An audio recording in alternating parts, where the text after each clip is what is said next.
What's up, everybody? Welcome to this week's episode of the Dense Pixels Podcast. I'm your host, Brad, joined by Carrie. Hey. And this time, Sam's child, Micah. Hey. So, Micah's, of course, been out for the last couple weeks for baby-related issues. Yeah. He decided to just scream like a madman a couple of weeks ago, and then something else happened. And today I was homesick with him because he sounds like a 3-pack a day smoker every time he coughs. So fun times. So we've been talking about this at the end of the podcast for the past couple weeks, but since it is happening this weekend, Carrie, I wanted to let you up front talk about Extra Life. Yeah, I'm doing it. It's this Saturday. So it'll be a lengthy stream benefiting the Johns Hopkins Children's Center in Baltimore, Maryland. Thank you to all of you who have donated so far. I have a couple little things to give away. I haven't formally announced them yet, but if you enter to win by donating, or, if you give money to sick kids, you might get something in return besides the gratification of giving money to sick kids. So yeah, I'm playing Pokemon Leaf Green. Once I have more of a time frame as far as when I'm going to start the stream, I'll post about it.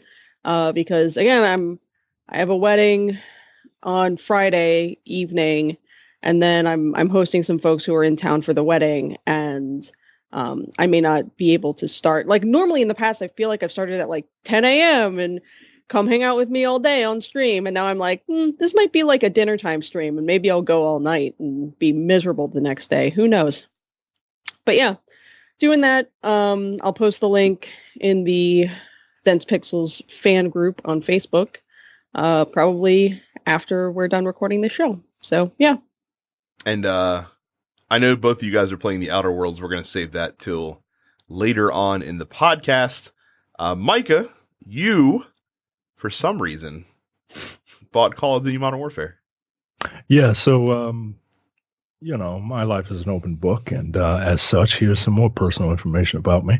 My wedding anniversary was this past Friday, and my lovely wife got me some video game currency.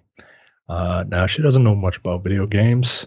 To her, my Switch is a Game Boy, right? Because that is the brand that is associated with handheld video games. Not Nintendo, not even an Nintendo, Game Boy, right?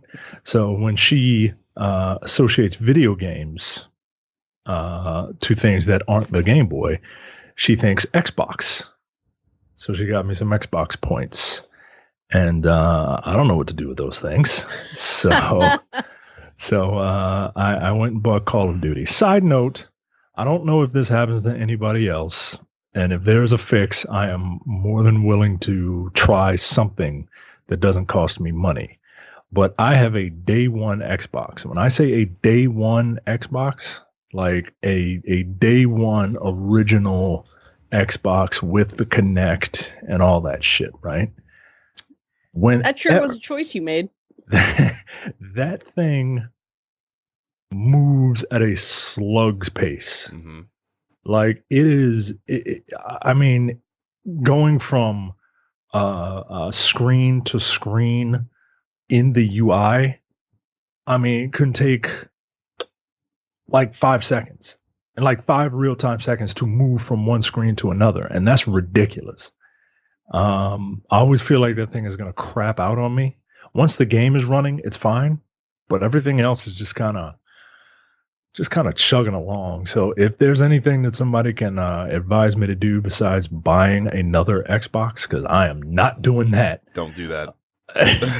There's a new console coming next year. Right. But Call of Duty. Now look, I'm a sucker for Call of Duty, right? I like to think of myself as center left, but every once in a while I kind of look over there to the right and get all jingoistic, right? And that's what Call of Duty is for me, right? It's the Michael Bay of video game movies, right? Or video games, right? And It's mindless fun to me. So I started it, and it looks good even on my crappy Xbox. I'm not shitting on Xbox, you Xbox people, but I have a slow moving Xbox. It looks good. It feels like Call of Duty. I just don't care. Like, I played the first mission, and it was fine. Like, it was great. It was Call of Duty.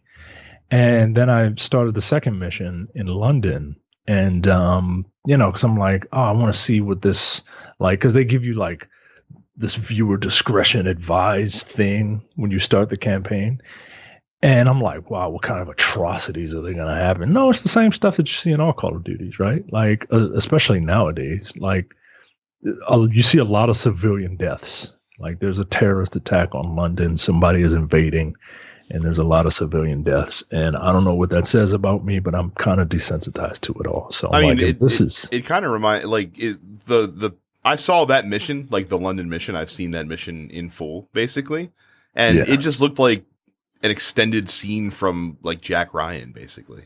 Exactly. Right. Exactly. So, that doesn't really affect me anymore, but I will go back to it. But the reason I stopped, because I feel like it's going to be a good game. The reason I stopped is because I was playing a better game that we will talk about later. Well, there you go. And Carrie, of course, Nats down 3-2 in the World Series. Yep. Going back to Houston. Yep. I'm actually rooting for you now. That whole reporter incident really put a sour taste in my mouth. Yeah, I mean, the Houston Astros have made basically their trademark out of signing known domestic abusers for pennies on the dollar and then getting mad when people point that out. So they have domestic abusers in baseball? Yeah. They wow. do. Oh, wow. Yeah. It's in every sport thing, Micah. It's not not unique to any sport, trust me. I thought football had that on lock. Nah, hockey's got them too. I would say football's probably like the best at it. But domestic violence. But there's enough shitheads in Major League Baseball. Fortunately, it doesn't seem like any of them play for the Nationals. So knock on wood. You better knock on wood, right? You better hope.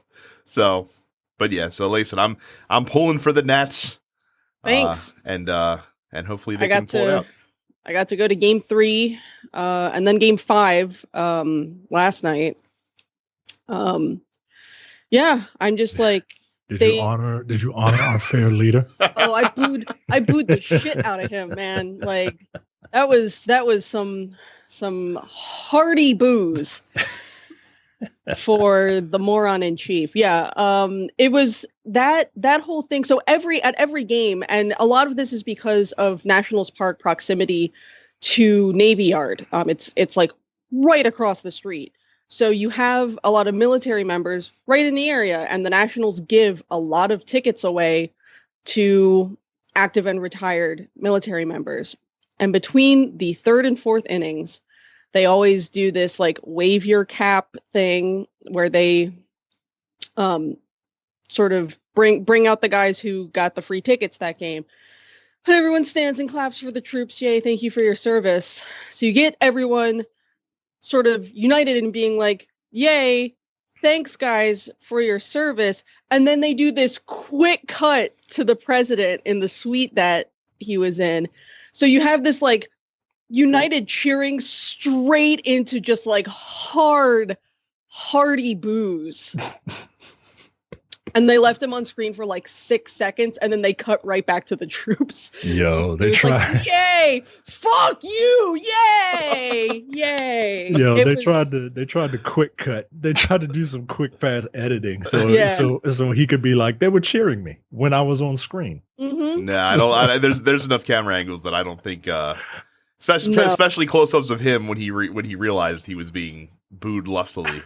Yeah, by the crowd, which were hilarious. So big lusty boos. There were a couple people who managed to get in like an enormous like 8 or 10-foot impeach Trump banner, who I guess were standing room because the banner like moved locations around the ballpark throughout the night.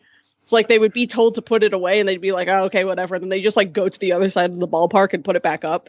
There were guys sitting directly behind home plate holding up, it was like veterans for impeachment signs. So like that was on the broadcast, were these huge signs that said veterans for impeachment. Yeah, Nats fans are good.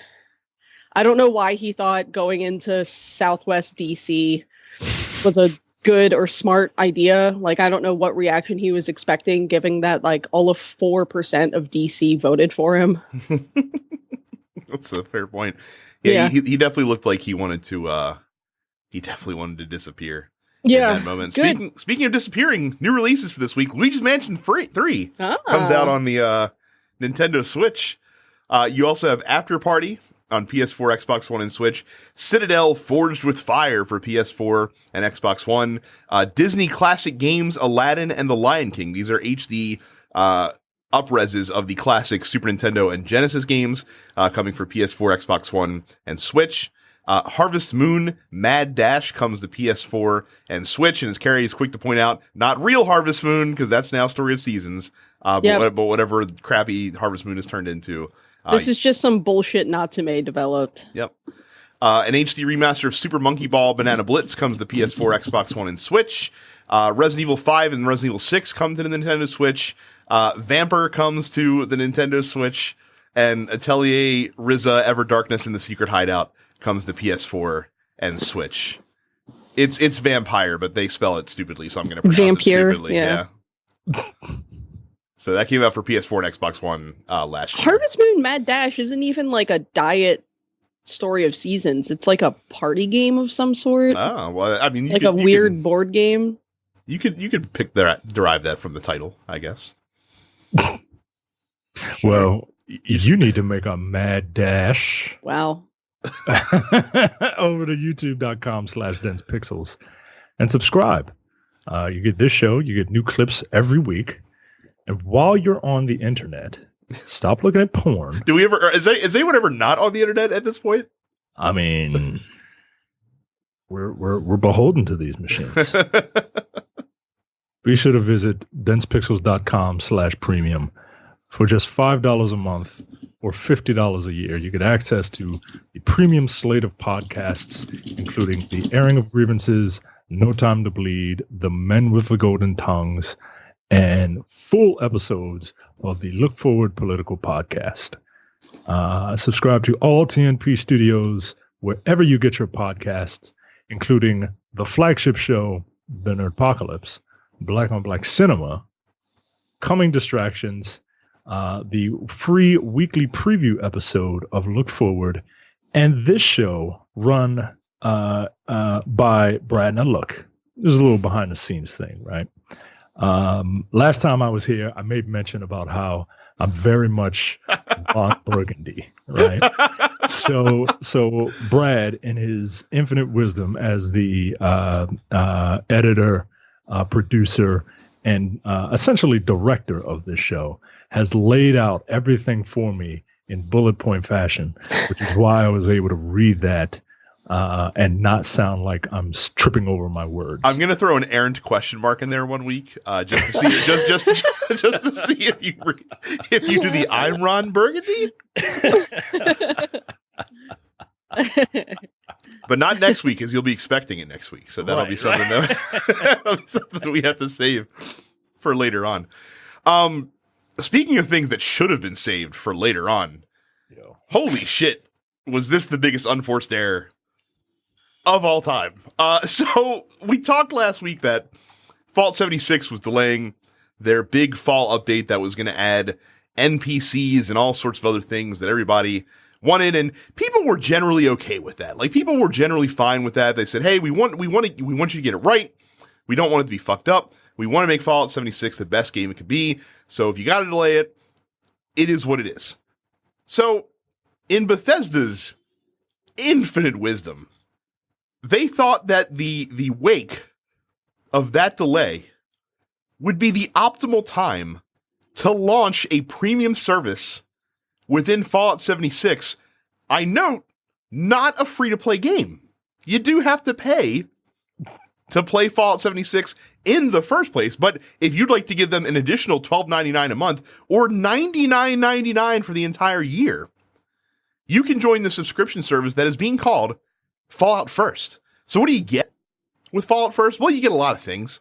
You have the ability to play Fallout 76 with private servers. That's fantastic. So if you only want your specific friends to be able to join your world, or maybe you want to play by yourself, then you can pay for the privilege to have private servers in Fallout 76. You can also get all sorts of other benefits, including a new scrap box, which gives you unlimited storage for your crafting components. You get a survival tent, which gives you a placeable fast travel point on the map. Seems something that you could just put in the regular game, but hey, whatever. It's a premium feature. You get 1,650 atoms, which are the in-game currency. I'm assuming you get that monthly. It's equivalent to $16.50. So I guess you're getting your money's worth, assuming you wanted anything that you could buy with the atoms, but that's fine. And you also get a special Ranger armor outfit, which includes an iconic uniform from Fallout 76. Coincidental timing on that one, I guess, with the Outer Worlds coming out here. Or from Fallout New Vegas. Oh, my apologies. Yes, for Fallout New Vegas. Yes, that is correct. Now, I before Carrie gets into this, because believe it or not, she's probably the least happy of all of us on the podcast about this news. I know that this is going to be surprising, given the pinpoint precision to which Fallout 76 has executed everything in this game so far. But you'll be shocked to know that upon launch of this premium service, it doesn't work. Because apparently, anyone on your friends list can join your private server without your permission, without an invitation from you.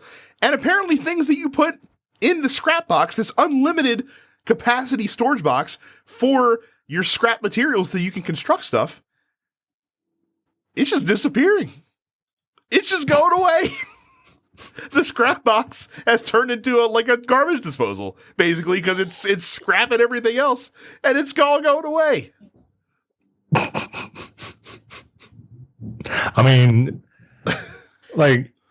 you deserve it, right? If you get this, I don't feel bad for you, because you 100% deserve it after everything. Yeah, you can like the game and all, but if you bought this, a fool in his money, right? When are you getting this, Carrie?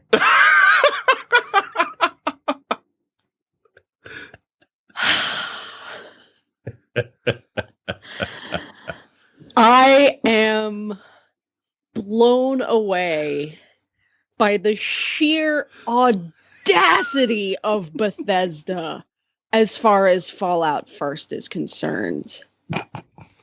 Just the audacity not to have a premium service. I don't mind the fact that they have a premium service, but the idea that you're charging fucking $13 a month. Yo, it's $13. Is 13? It's twice as much as what Netflix costs for some fucking pocket change out of the jeans that Todd Howard washed last week. That's what this really boils down to. You're paying 13 real money bucks every fucking month for the privilege of a private server that isn't really as private and new as you thought it was, because, surprise, they're generally reusing old empty instances, which means that a lot of the shit on the map has been looted already, and a lot of the monsters have already been killed. That kind of shit. You get an extra fast travel point, which, given the advent of people being able to turn their camps into fast travel points for everyone, not just for themselves, is fucking useless. A handful of atoms each month, which basically just buys cosmetics and stuff to put in your camp, which, cool, if you're really into the camp building, maybe that's worth it for you if you're already spending money on atoms, but this is remarkably tone deaf of Bethesda to do this in the wake of not just delaying what is ostensibly going to be the sort of 2.0 update for Fallout 76, but in the wake of fucking Outer Worlds coming out. What are you doing? I will not be buying this. And not only will I not be buying this, but I will be joining in on bullying the people who I see with the fucking Fallout First icon next to their name. That's the other thing. Because that's apparently a thing that's been happening over the last week, is a full-blown class warfare in Fallout 76, where all these folks with Fallout First icons next to their name get fucking shot at immediately. Micah, that's the thing that's happening. There are Fallout. There's like a Fallout First like subreddit now where they're like, we must band together against the working class. Oh they're trying to eat the rich. That is hilarious. Yeah. Is there any way you can be like the stereotypical white woman who voted for Trump but doesn't want to advertise it and just hide the fact that you're a Fallout First member? I don't think so. Oh, but I will also not be buying Fallout First. Like it'd be if this was like fucking $3 a month or whatever. Cool, whatever. That's what it probably should be for what you get. Maybe you give less atoms every month or whatever. But it's more than Hulu, yo. Right? It's remarkably expensive. Rumor has it that the reason that this launched when it did, and against all common sense, is that Bethesda's looking to go public, and so they're trying to boost their assets as much as they possibly can before getting out there to make sure the stock price is as high as it can be. And who exactly did the analysis that said, yeah, this is a good idea. This will definitely keep your fans on board with what you got going on with one of your tentpole franchises. Real fucking smart idea, Todd. Now get back to working on Elder Scrolls 6, you son of a bitch. Like I said, it just and you mentioned it too. Like this happening in the wake of essentially a competing Fallout franchise releasing their initial game to wide acclaim is not a good look. I mean, fucking Jim fucking Sterling's son put out a video today. Is like, Bethesda is obsolete now. We don't need them anymore because the Outer Worlds is so good. And that shit was hilarious. I was, my gas was flabbered when I saw this news. And then, like I said, I was not even shocked that of course it didn't work. Because why would it? Why would it? Let me ask you something. You mentioned the other franchise that they have. Are you even going to entertain that? I mean, look, I'll answer for Carrie since she's having a coughing fit in the wake of that question. I'm still very curious to see what fucking Starfield is going to look like. Yeah. No, I'm definitely still buying Elder Scrolls 6 at launch. Are you fucking kidding me? Mike, our principles can only stand up so far. Look, is it still a single player open world fantasy RPG set in the lore of Elder Scrolls? If the answer is yes, then yes, I'm buying it day one. Thank you. Hey, look, I'm not judging. I'm just curious. I'm very curious about the Starfield or whatever it's called now, because Starfield screams live service, right? Lord, I hope not. I get the feeling that Fallout 76 is testing the waters for this grand space opera that is a live service, a la another grand space opera that is wildly successful and is a live service. Sorry, let me get my my ballyhooness working. Micah, Bethesda's a company that believes in single player video games. They tell us every year. Harumph, harumph, harumph, harumph. We have to protect our phony baloney jobs. Harumph, harumph, harumph. So, but yeah, amazing. Like I said, amazing Bethesda news, and I knew it was curtains when Carrie's the one that shared the story in the fan group with anger, with rage, malice coming from her heart upon sharing it. So, yeah, it's not good.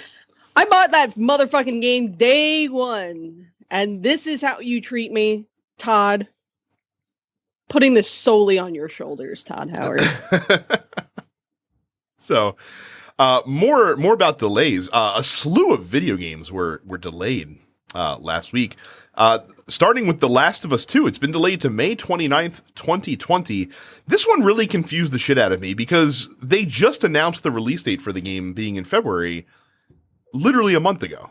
Right. So, like, what the fuck happened in a month's time to be like, oh, we're going to have to push this back 3 months?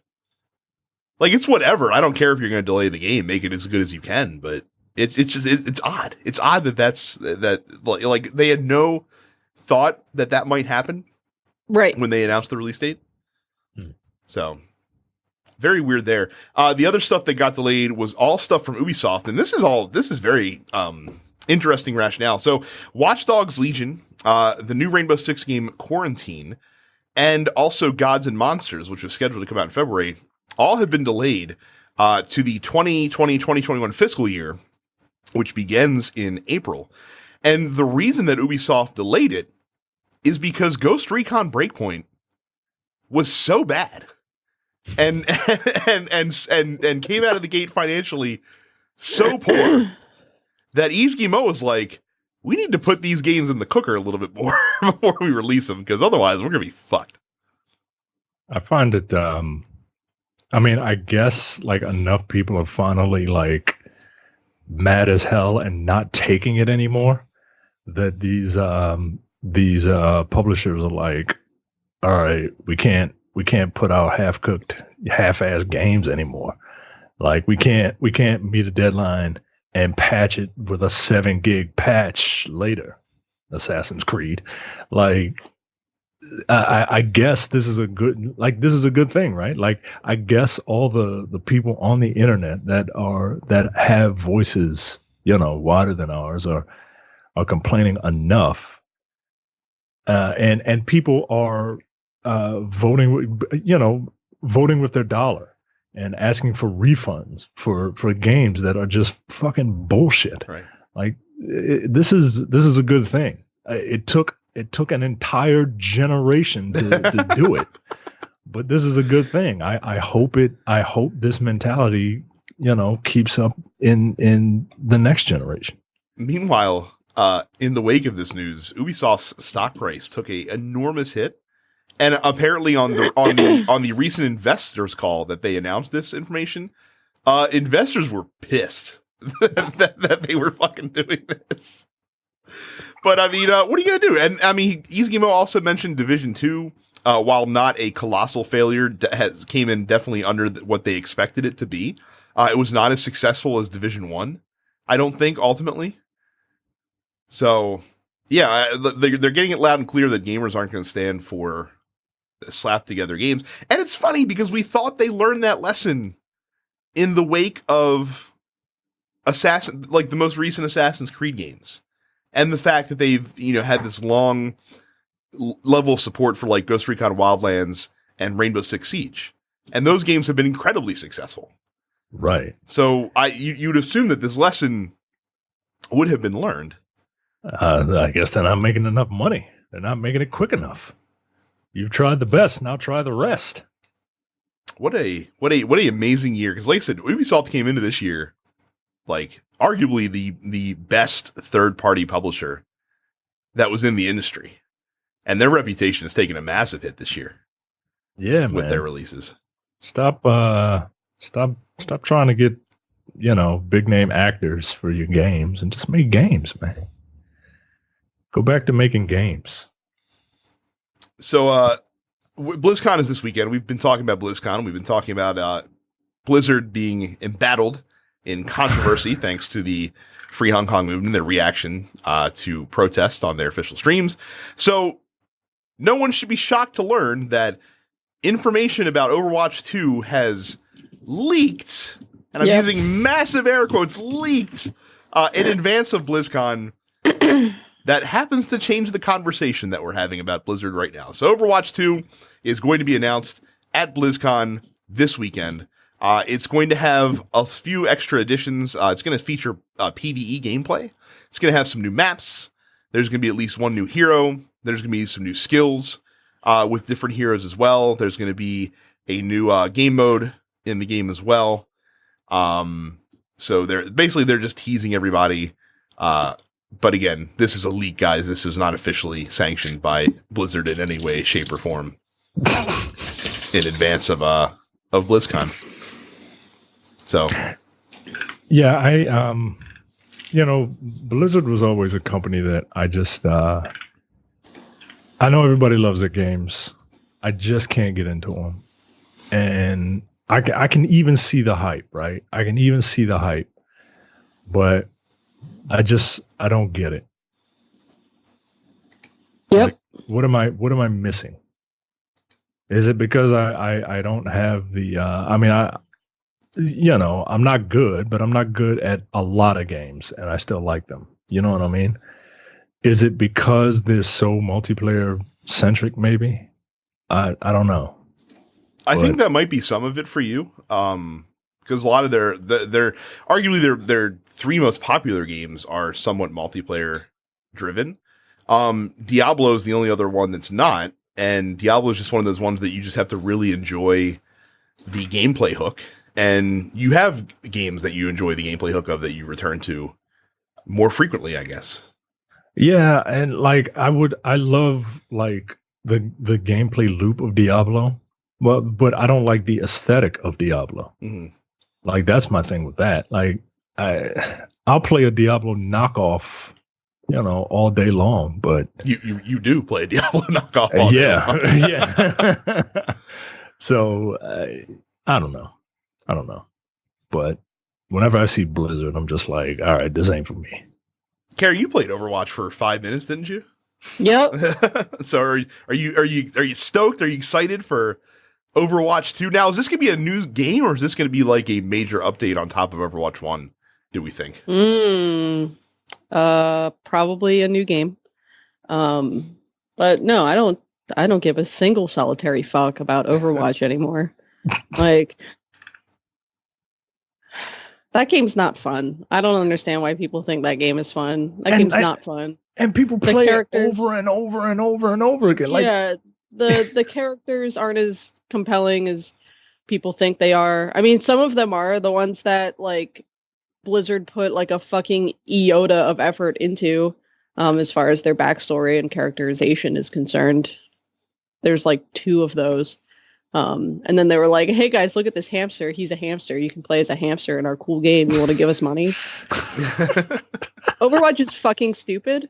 And people who are so into Overwatch that it's literally the only game that they play, I'm judging the shit out of you. I am curious to see what this rumored PvE mode is going to be, if it's just going to be something throwaway, or if it's going to be something significant that would get people in who don't like the exclusively PvP portion of, which is all Overwatch is, to be clear. Mm-hmm. So I'll look at it with cautious optimism. I enjoyed Overwatch, but I never got into it enough to really like call myself a fan of Overwatch. Like I probably put in like 10 to 15 hours of Overwatch in total. I put in like 10 to 15 minutes. And I bought that game on sale and I'm just like, all right, is this it? All right, I have to escort this limousine to this other thing. And then it's a game you just got to talk to people. And I don't like talking to people and, to be good at. And because I just hop in, like everybody just does their own thing. And I don't know. I don't know, man. Fuck Overwatch. Yep. So, another thing that people are pretty dissatisfied with is WWE 2K20, one of the most bug-riddled games that I can recall releasing in recent memory. I have really enjoyed watching videos of some of those bugs in action, though.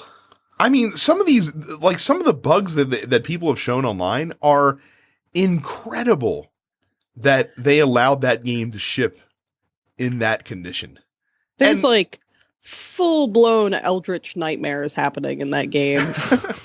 and it's funny because, so for those that don't realize, Visual Concepts, who also develops the NBA 2K franchise, develops the WWE game series. They have since 2K has picked it up as a publisher, but they've done it in conjunction with Yuke's Entertainment, who has been developing wrestling games for fucking ever. Like, Yuke's has been making wrestling games for the longest fucking time. And apparently, Yuke's wanted to have more hands-on with the development and put in, like, new modes and try new things that were ambitious. And 2K is like, now we're just trying to pump out our wrestling game, guys. We're not really feeling that. So Yuke's actually parted ways from 2K for this game, for 2K20. And Yuke's is probably going to try to make wrestling games on their own. And there just so happens to be a major company that probably needs one coming up here soon. But Yuke's goes away, and this is what we get from Visual Concepts. I mean, goddamn, this shit is a travesty. Like, anybody involved with this should be ashamed. So it's so bad that, of course, gamers, the hashtag fix WWE 2K20 was trending on Twitter. So the WWE Games Twitter account, put out a statement last week saying that, quote, "We are listening closely to the feedback that's been shared regarding WWE 2K20 and are aware of the concerns some players are reporting. We're working hard to investigate these concerns and address them as necessary. We expect to have an initial patch ready in the next 2 weeks with others to follow. Stay tuned to WWE Games social media channels for more information."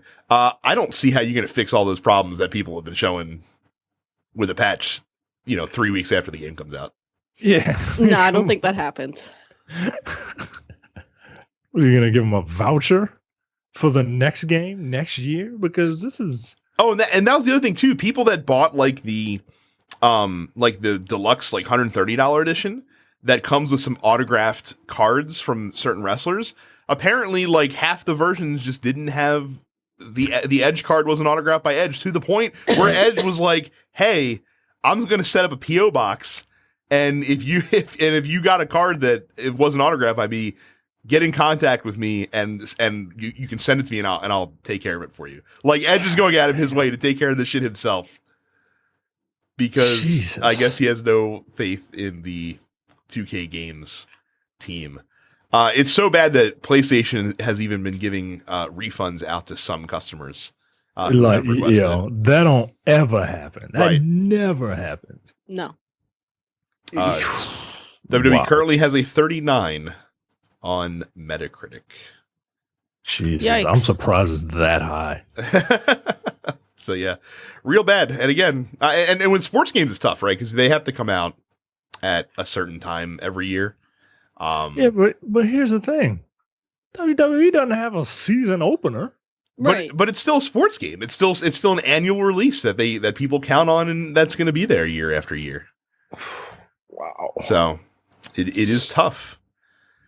Finally, in the news, 2 more big Twitch personalities have made the exclusive move to Mixer as Mixer tries to shore up their content, their streaming content, basically. So King Gothalion, who is one that I actually follow because he plays a lot of Destiny and Borderlands, and Shroud have both moved over to Mixer exclusively.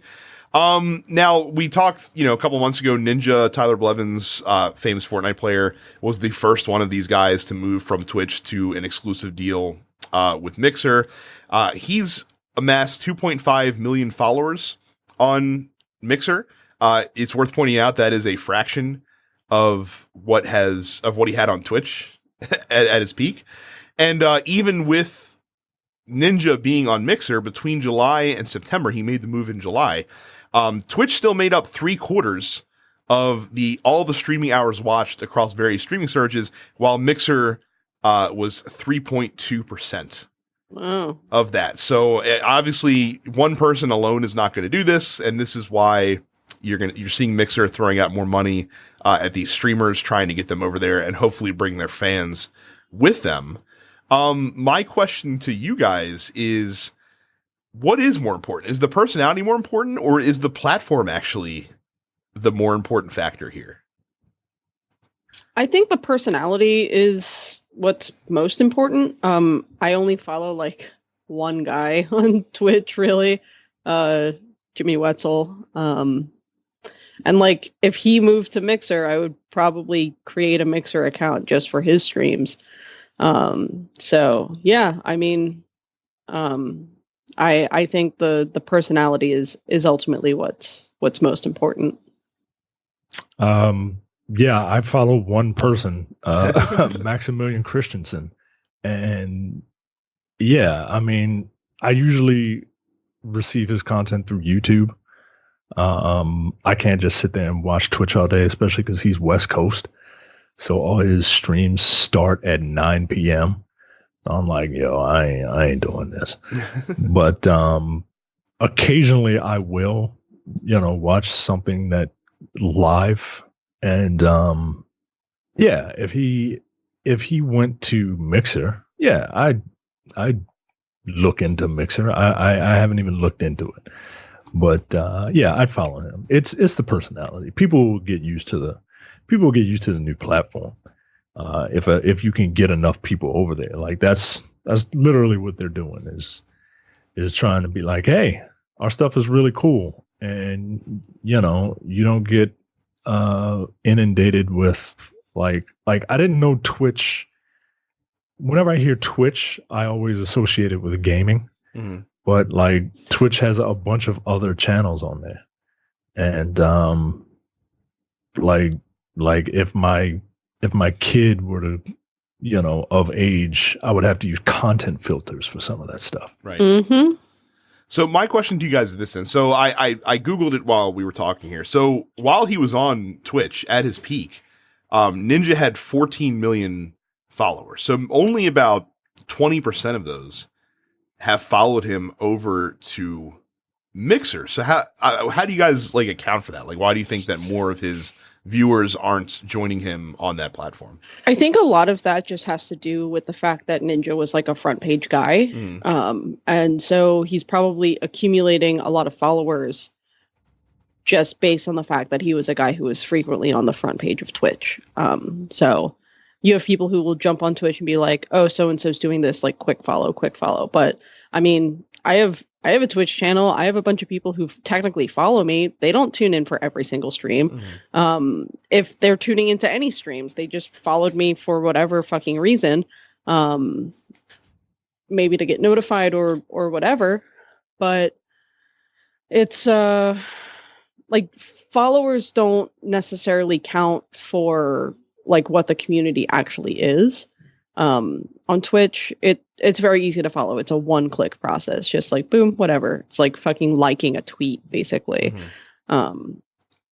So the idea that only ultimately the dude's hardcore fans would have followed him to the new platform, and that only 20% of his total on Twitch were really his like core community, that doesn't really surprise me at all. Mm-hmm. Like I said, I agree with what Mixer's doing, because the reason that Twitch is so successful is because when you do find someone that you like, when they're not streaming, like they're broadcasting someone else's stream, right? Or you'll go there to find them and watch them, and if they're not on, or if they're just not putting out content that you're really digging, it's not like you go do something else. You find another Twitch channel while you're on the platform. So anything that Mixer can do to get people to stay there and find stuff to watch, that's going to be to their benefit.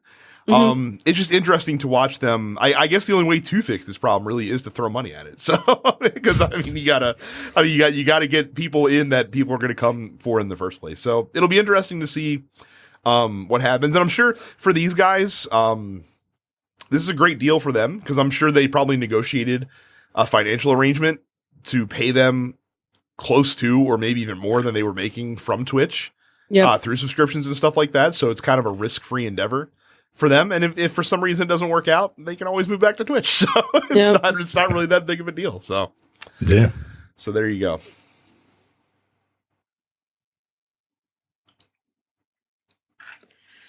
Oh, that's me. I might leave that dire pause in. We'll see. Sorry about that.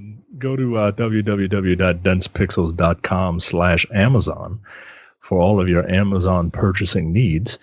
When you go to www.densepixels.com/Amazon and make a purchase, a very small percentage of that purchase comes to us. It's a finder's fee. You don't get charged extra for it. So buy big, buy a bunch of stuff, buy a lot of things. Never mind the fact that we can see what you purchase. Just buy a lot of things. We can see what is purchased. We don't see what you specifically purchase at www.densepixels.com/Amazon. That's www.densepixels.com/Amazon. So we talked about the Outer Worlds. It came out, the new game from Obsidian Entertainment, the makers of Fallout New Vegas, and this game looks very much like a spacefaring Fallout game. Carrie and Micah have both played the hell out of it, so I cede the floor to you guys and tell us about the Outer Worlds. Let me start by saying that I didn't play Fallout New Vegas. It's okay. I don't think Carrie ever has either. You know, that's a joke because that's what I've played the shit out of Fallout New Vegas. Oh, really? I'd never heard you talk about it before.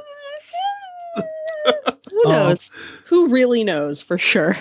Whenever I hear the name Obsidian Entertainment, I always think of like the B team, right? The B squad, right? And I played Knights of the Old Republic 2, and it was fine, but I wasn't terribly impressed with it. I played Alpha Protocol. It was fine. I wasn't particularly impressed with it. I played South Park, that South Park game. And all right, it's fine. I'm not particularly impressed with it.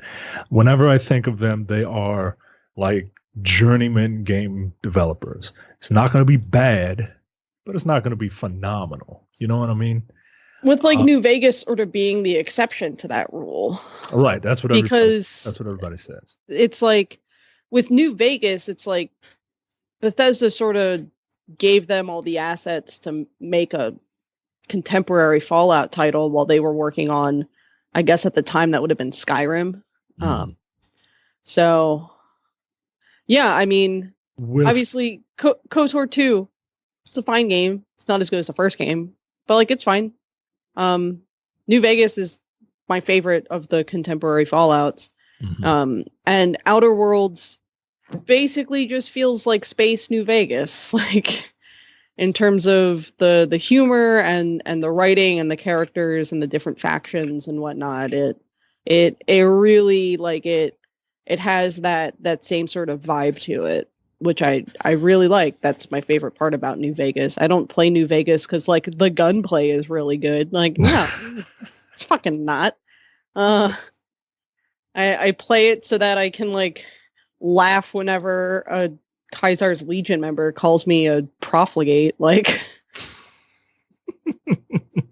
this is Obsidian's like foray into like we are our own developer. Yes. We are not the team you call when you want to eke out we're not the people animating the Disney sequels to the masterpiece. Right. You know what I mean? Like this is their magnum opus, man. And I really like it. I really, really like it. I love the space western aesthetic. I love that it's bright and colorful. Like all the Fallout games to me had this weird drab look, and I get it, right? I get it. You're in a nuclear fallout, but at the same time, like you get tired of looking at the same. It looks like you're looking at it through a filter, right?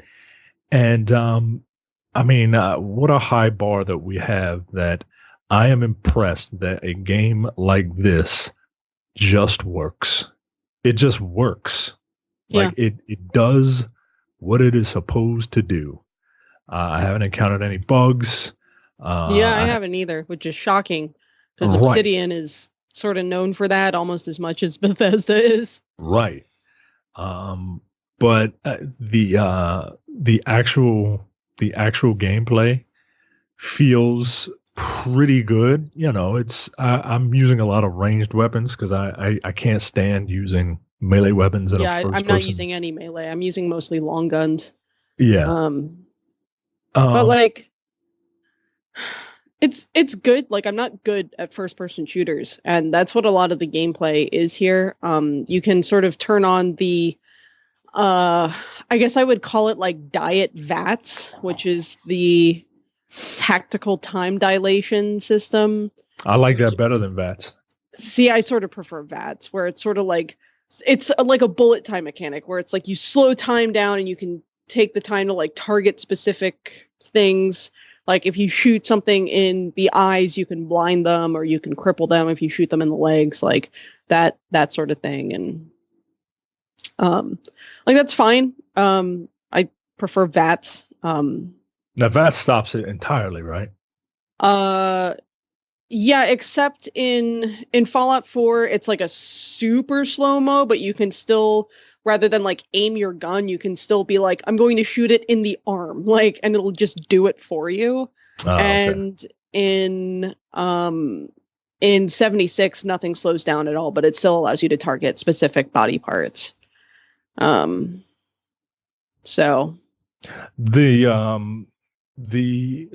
using ranged weapons mostly, and the gameplay is solid, right? It's not, going from Call of Duty to this is, you can't really compare the two, but it is solid enough that it is more skill based. Yeah. Which I like.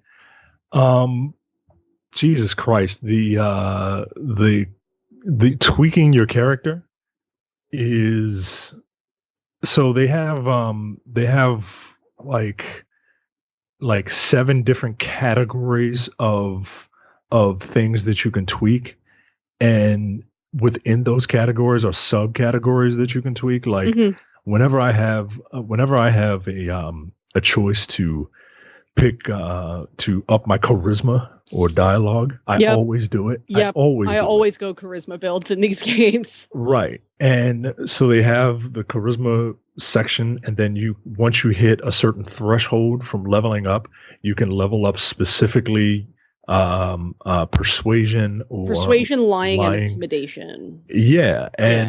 And those things not only give you different options, dialogue options, but if you level them up enough, they play a part in combat. Like if you level up your intimidation, like certain enemies will cower before you while you're fighting them. Yeah. Which is really cool, man. Yeah. Like you don't see that in anything, in any other game of this type, right? And it works. Like I've seen it. Like I've seen people just like duck and cover when I'm coming around, right? Yeah. It's really cool, man. And there are a ton of different categories like that. And then, you can respec them all, and like it's cool, man. The characters, I have Parvati. I have Parvati. I have the 2 dudes, and Felix and Vicar Max. Yeah, and I have the white lady. Yes, Ellie, and then you get Nyoka, and then you have a robot whose name's Sam. Oh yeah, I'm about to get Sam. I'm not very far. All of them now. Yeah. Yeah, I'm not very level like 20, 21. Oh Jesus Christ. Yeah. Like she says that like you don't level fast in this game. Yeah. You do not level fast. I'm level 10. I've been crushing it. So yeah. So well, no, it's each of the characters are really great, and I really like Ada. I would die for Ada. Yeah. Like Ada is my favorite character, and she's like your ship computer. And like she's super, super good, and the relationship that sort of evolves over the course of the game is really, really fun.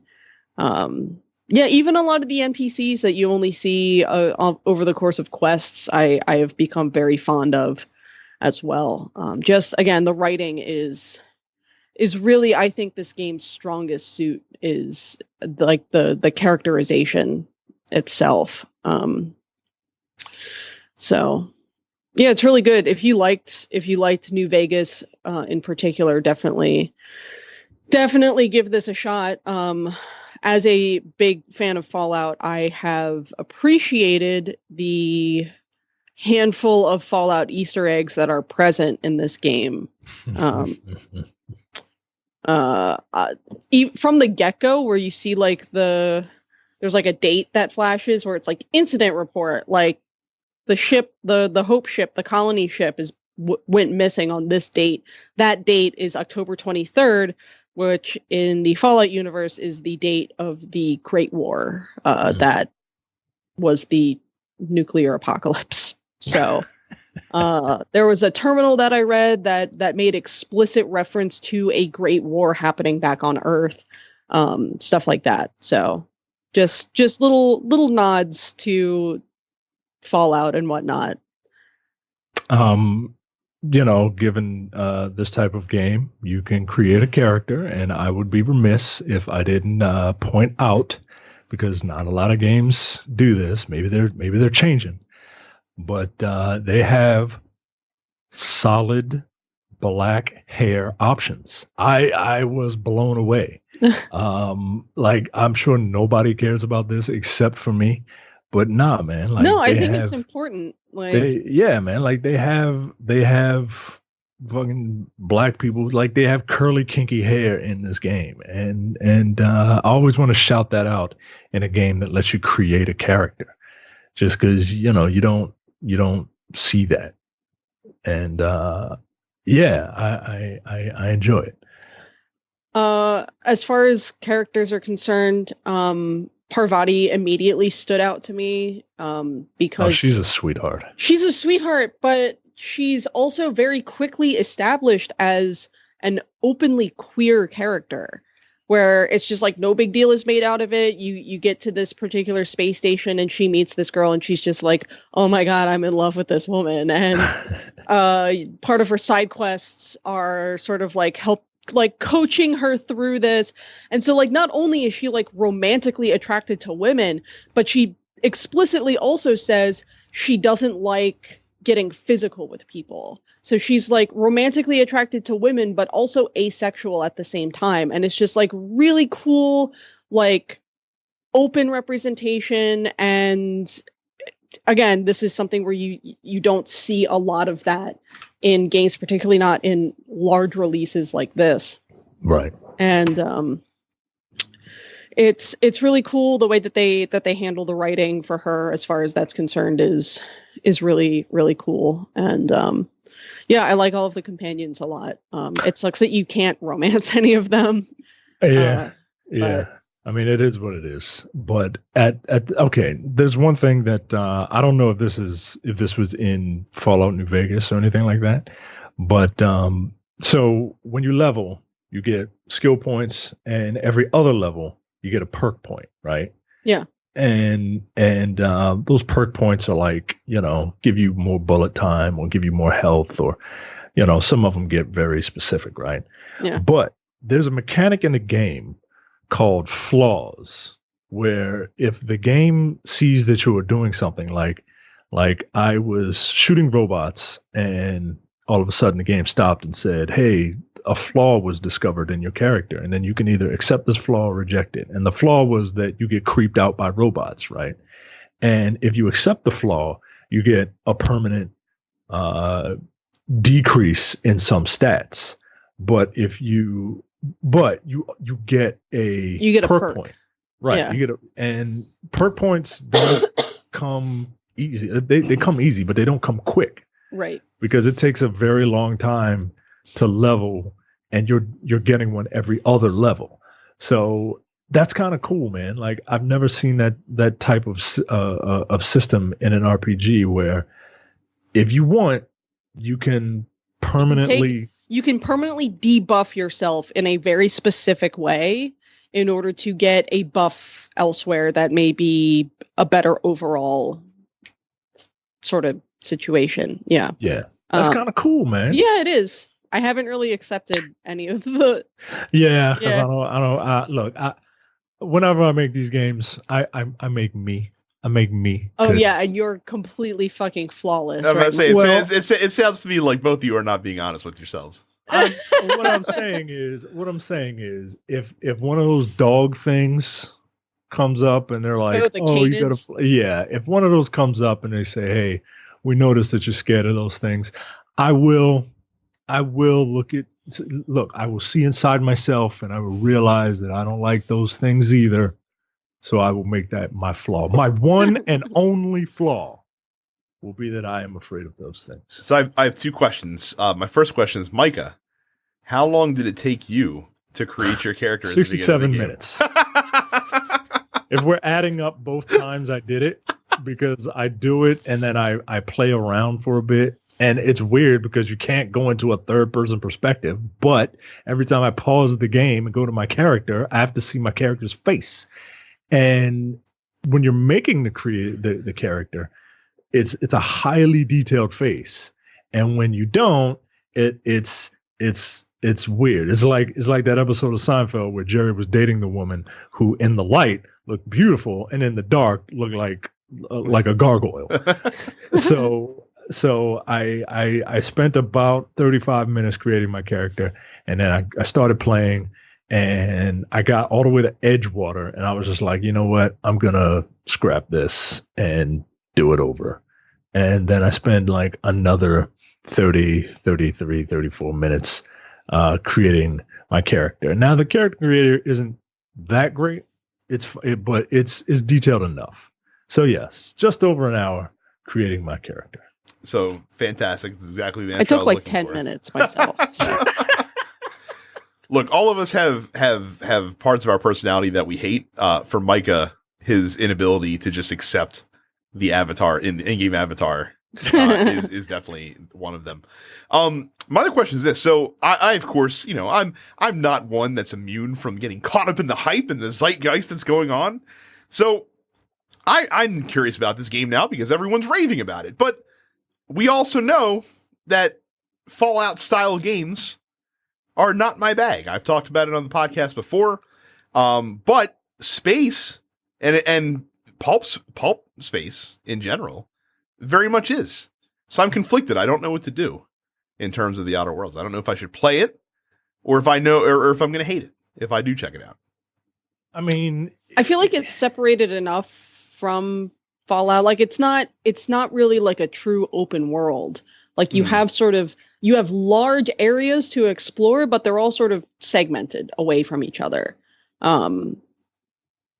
It's again, if you're into pulpy sci-fi writing, I feel like you would really enjoy it. Mm-hmm. What don't you like about the Fallout games? Is it the aesthetic or is it the gameplay loop? So the aesthetic is part of it. The gameplay loop's a big part of it. I hate, it sounds weird to say it, I hate how vast the world is in Bethesda's role-playing games because I feel lost when I'm wandering around in it. I guess you're supposed to. I mean, that's kind of the whole point of the Lone Wanderer in the Fallout games.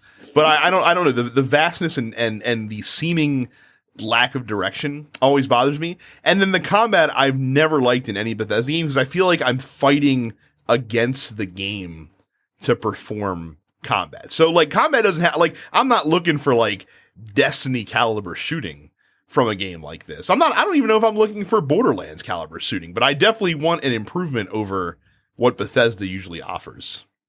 I would say it's probably enough of an improvement over what is standard in Fallout. Also, like the AI for the companions is real good for combat.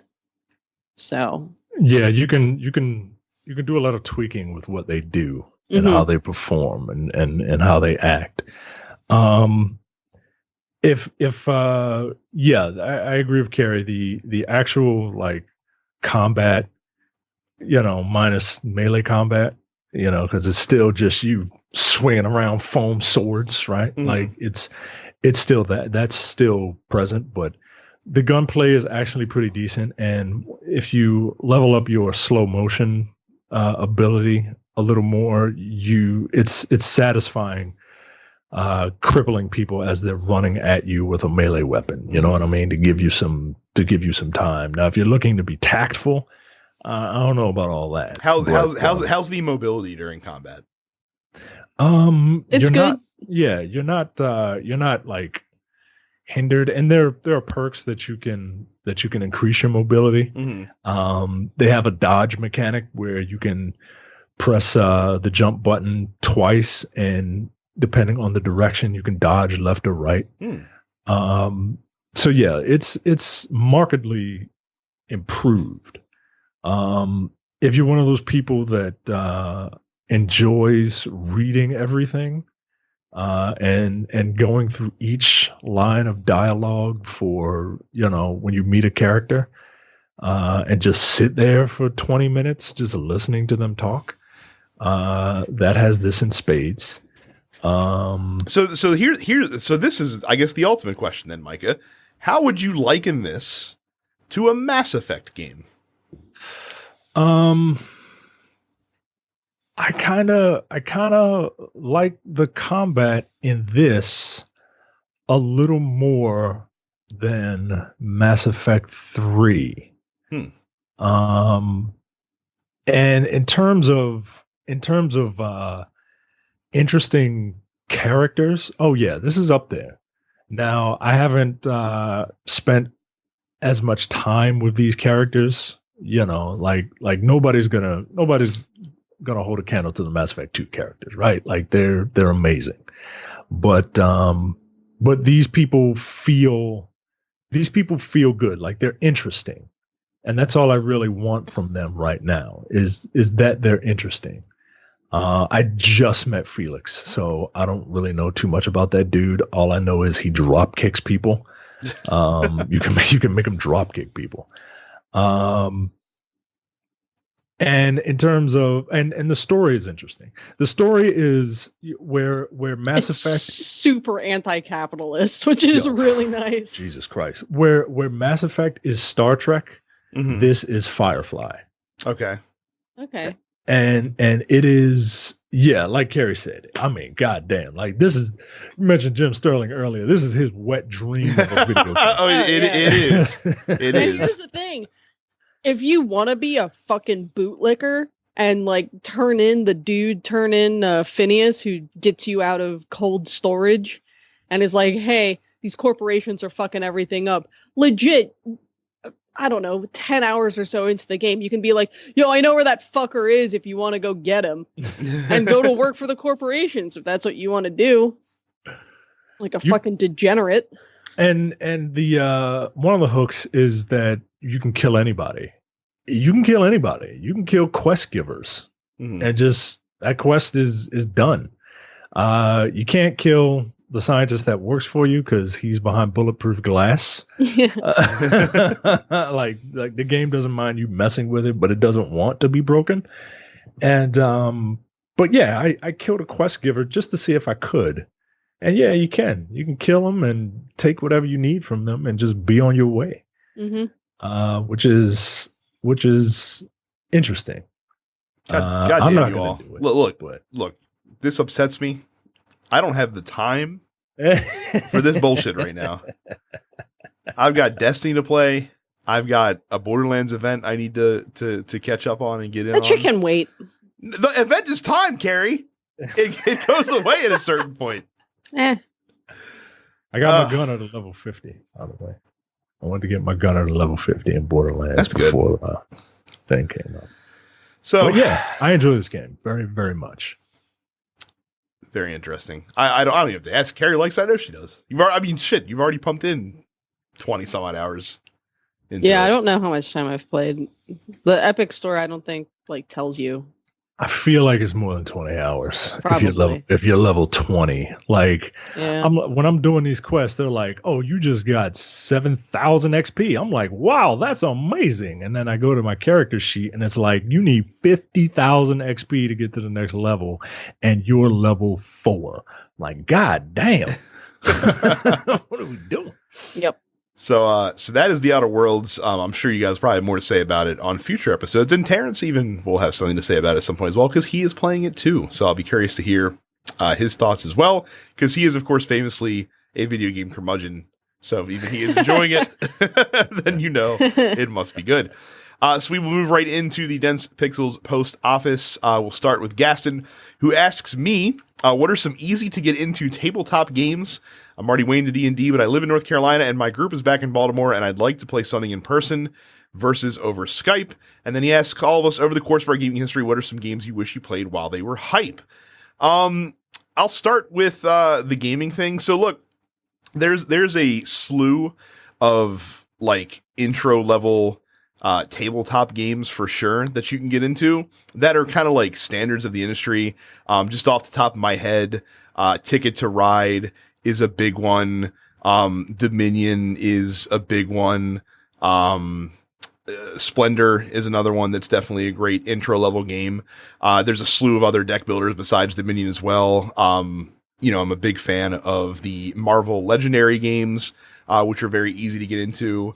So there's all sorts of stuff. I mean, and look, it's not going to be D&D. It's just going to be something to keep you busy. If I can add to that, yeah, for sure. Since I also dabble in tabletop, if you're already into D&D, consider one of the Betrayal games, because that's got a little more of like a role-playing element to it, a little more stat keeping, and you might enjoy that. Like there is a D&D version of Betrayal called Betrayal at Baldur's Gate, which I really enjoy, and which a lot of people consider to be one of the better versions of Betrayal compared to House on the Hill. I also really like Pandemic. And then if you're looking for something just like fun and casual that like anyone can get into, check out Red Dragon Inn. Because that has like a little element of role playing. Different characters all have different decks, and it's a game about like drinking in a tavern. So And also too, like it depends on how many players you're going to have to play. Obviously, like with the Betrayal games, you need 3 or 4. You can't do that with just 2 people. So that's another consideration you have to make as well. Over the course of our gaming history, what are some games you wish you had played while they were hype? Kingdom Hearts. There you go. It's tough for me and Micah because we've both been, we're both old men who were pretty much able to get the stuff we wanted to play. So yeah, I was kind of a curmudgeon about Kingdom Hearts for a long time, and then I like actually played it this year, and I was like, no, I see the appeal of this shit now. Okay. I'll tell you what, there are some games that I do wish I could have experienced for the first time. Like Final Fantasy VI, for example. Like Final Fantasy VI would have been an awesome game to come out when I was like 25 and could have talked about it with my friends. So that's a weird kind of like twisting of the question. But there are some games that I played when I was younger that I wish I could have experienced for the first time as an adult and kind of been able to discuss it with people that were also playing it at the same time. Trey says The Outer Worlds is life.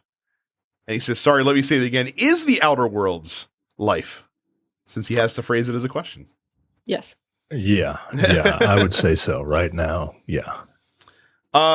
Malcolm says, in your opinion, what is the biggest factor that gets you to play a game? For example, multiple times, the trophy system, the score, like a review score, visuals, hashtag for the culture, which is not really my hashtag, I guess.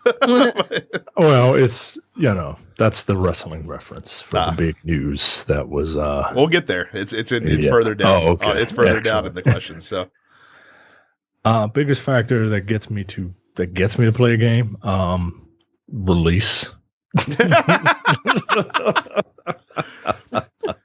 For me, it has to be, it's personal interest. None of that stuff, like being able to replay it, trophies, none of that stuff is really appealing to me.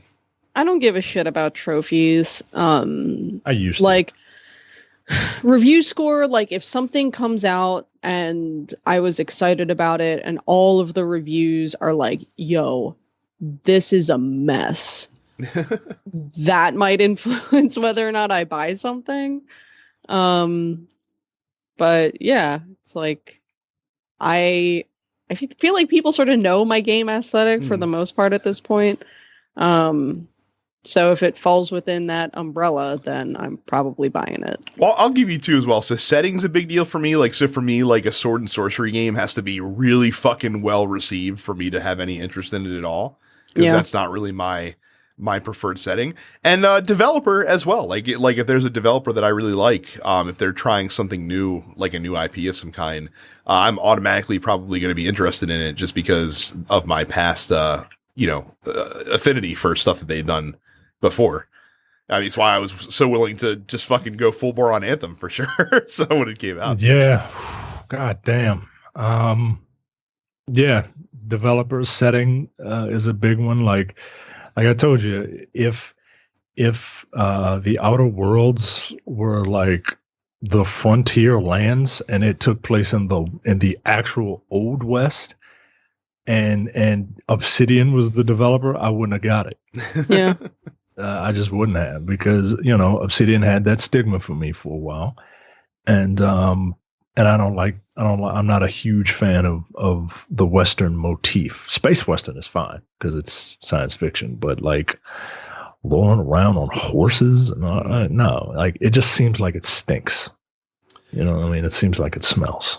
Malcolm also asks if I've seen Dolomite. Now, I don't know if you're asking me if I've seen the original Dolomite or the new My Name is Dolomite movie that Eddie Murphy is in. That is a negative on both accounts, unfortunately. And I can't really watch the Eddie Murphy movie, I don't think, unless I've seen actual Dolomite, because I feel like I'd like to have the references. I feel like you would get more out of it. Yeah. But Terrence, I haven't seen My Name is Dolomite yet. Terrence saw them in reverse order. He saw My Name is Dolomite before seeing Dolomite, or he saw Dolomite but couldn't really remember it. But I hear that My Name is Dolomite is actually a funny movie in its own right. And if you watch that, you're going to be like, yo, I got to see what this actual Dolomite movie is, because this is fucking weird. I don't know, though, because like I almost feel like that you get everything that I would want from Dolomite out of like Black Dynamite, almost. And that's funny. Like Black Dynamite lifted a lot from Dolomite, right? Like, Michael asks, "Would you guys be interested in letting me design a custom sneaker for the show? You can design one. We don't pay anything, but don't expect us to give you any money. If you want to do whatever you want. If you want to make, as Malcolm says, an Air Pixel, yeah, sure.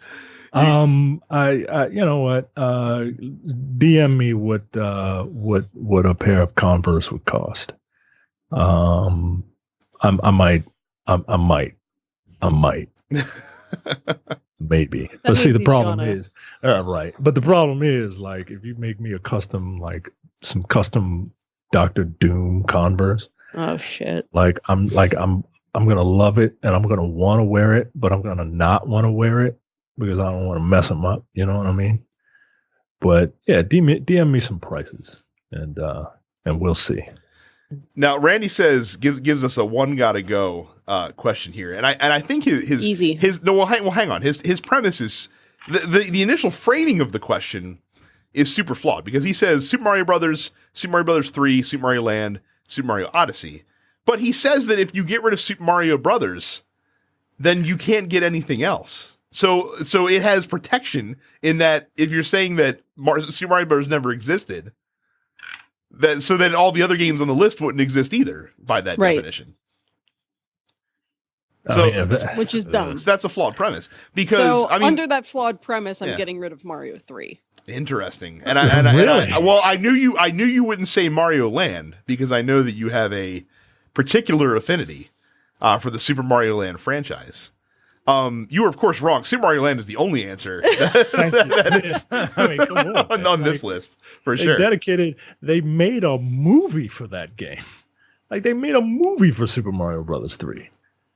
Like, nah. Yeah, nah, but Mario Land introduced Daisy, so nah. operating under the flawed premise that nothing created for that game would exist outside of that game. I have to keep Mario Land and get rid of Mario 3 and sacrifice the Koopalings for the greater good. Fucking child murderer. That's fine. I'm pro-abortion too, so I've been called that before. Mario 3 is still my favorite side-scrolling Mario game. Yes, more than Super Mario World. Super Mario World, highly overrated in my opinion. Super Mario 3 is where it's at. Was Super Mario World the one where he could fly?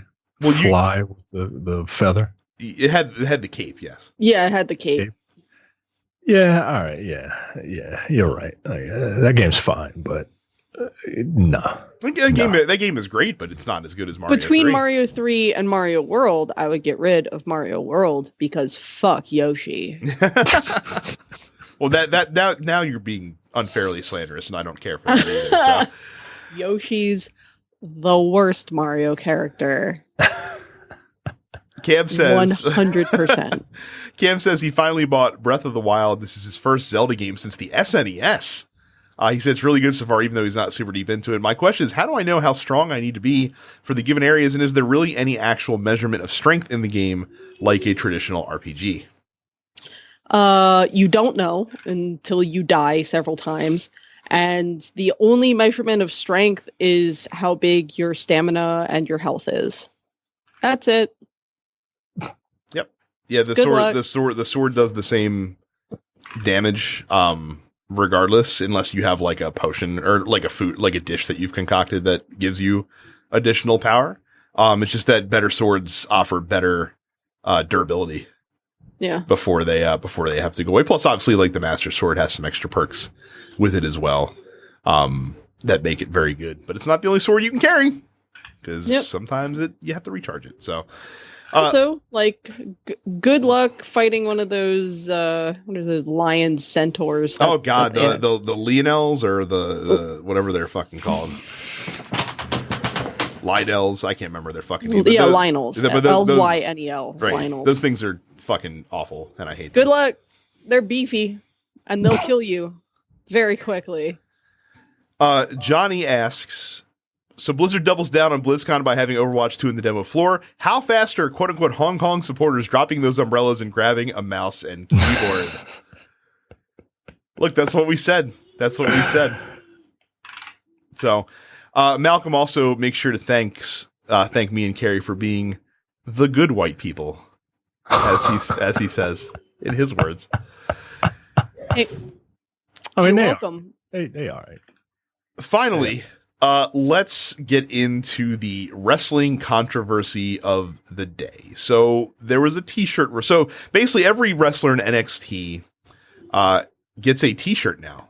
They get a T-shirt designed for them that they can sell. There's a T-shirt designed for a wrestler by the name of Jordan Miles, formerly known as ACH in other companies that he has wrestled for. He was a big signing for WWE several months ago, and he's been in some pretty hot angles. Didn't he win the newcomer tournament that they had on NXT? He immediately got a title shot against Adam Cole on NXT television.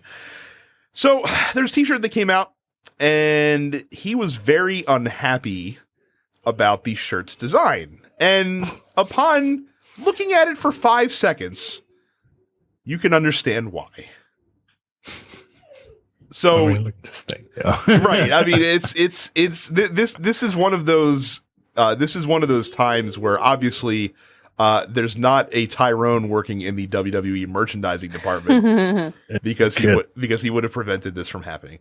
So Jordan Miles went off on Twitter about this. He basically threw the guy from the WWE merchandising team under the bus for designing the shirt. He says that he never approved such a thing. WWE released a statement that said that all designs are made in collaboration with the performers themselves. And so they're trying to deflect blame for this obvious oversight No. The black guy made the Sambo shirt. All right, yo. All right. Jordan Miles has really gone quite scorched earth on Twitter, to the point where it would be shocking, and it won't be shocking because it's WWE. There's lots of shocking things happen, but it would be legitimately shocking to see him on WWE television again, because he went on a pretty epic Twitter rant about this. He did what we on Black Cinema call pulling an Angela. He basically he called out his employer. He called out Vince McMahon and Triple H, I guess by name, by tagging them in this tweet, and when WWE, tried to say, oh well, we talked to him and he was cool with it. He was like, nah, yo. And then he put somebody's email address out there. He was like, nah, I got receipts, bro. Like, look at this shit.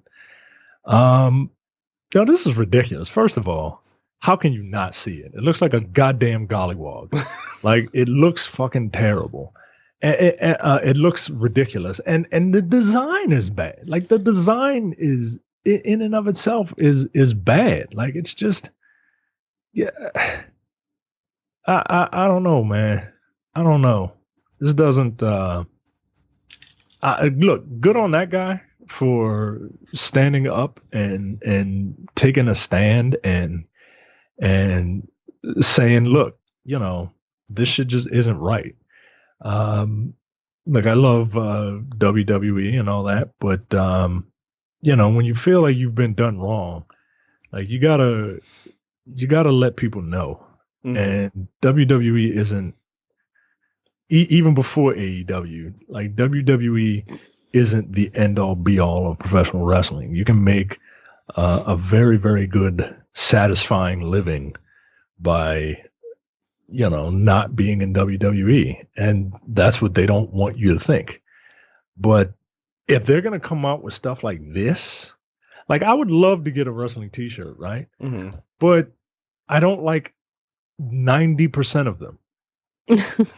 Like the wrestling shirts, they don't look good, man. And this is just, goddamn. Yeah, they said that it was supposed to be similar to a Rolling Stones logo, but all the Rolling Stones logos have like a fucking tongue hanging out the lips. Yeah, like that's not a acceptable rationale. No. For this at all. No. Like my mom didn't like me wearing a Rolling Stones t-shirt into school because she thought it was like kind of inappropriate for a teenage girl. Because like, it's a mouth with the tongue out. And no. And that's a dumb comparison. And look, I truly don't believe that this was an intentional shot across anyone's bow by WWE. Because why the fuck would you do that? No. What? No. Why would you do it? What's up, my nigga? Oh, I get that, but I'm pretty sure that Vince McMahon in 2019 even would understand that that's not acceptable. That's not an acceptable thing to do. This is just, I think this is a case of extreme. I think this is a case of extreme ignorance on their part, and not running, not getting full approval from Jordan Miles on this design. Now, I think that his reaction went from justified to a little extreme when he just started ad hominem calling Jay Lethal and Uncle Tom for some reason because of his past in Ring of Honor. That seems a little unacceptable. Yeah, that's something like look, black people call each other niggas all the time, but if a black person calls another black person an Uncle Tom, like they mean that shit. Like they fucking hate that person. So just leave them over there and just focus on what's over here. Right. So yeah, John posted the picture of this in the comments. Look, I don't want to laugh at this, but I did. The meme of Hulk Hogan down there with this image on his computer saying, I just don't understand why they don't like my new t-shirt design, brother. Yeah. He called out Hulk Hogan too in WWE, and well, look, I mean, look, that's deserved. Like if WWE is going to bring him back, they have to understand that that's going to be a focal point, especially for a lot of their black performers. It just is. Yeah, I don't care what apologies Hulk Hogan gave to the WWE locker room, and I don't care that like Mark Henry said that they're cool now or whatever. That doesn't fucking matter. Like you're going to get shit based on him being there. It is the way it is. Right. Just like you're going to get shit for fucking every year you go to Saudi Arabia to collect on that blood money. Twice a year you go to Saudi Arabia. Oh, that's right. Twice a year. Damn. Reportedly Tyson Fury is making $15 million from this match. Yo, come on. Yeah. That's why all these non-wrestling like athletes want to jump into this thing now because they're like, yo, this is a big money thrown at them. Right. All I have to do is go to fucking the Middle East 2 times a year and wrestle. This is easy. I mean, for fuck's sake, Shawn Michaels came out of fucking retirement that he said he would never come out of to wrestle in Saudi Arabia for $3 million. Like, I got a kid in college, man. I want to just take care of this for 25 minutes of work. God, how much you want to bet Ric Flair is like begging to fucking wrestle at this show that he's supposedly only going to be like a team captain on? Well, he needs it. he needs that money. No, but like I said, just with anything in life, just have some fucking common sense.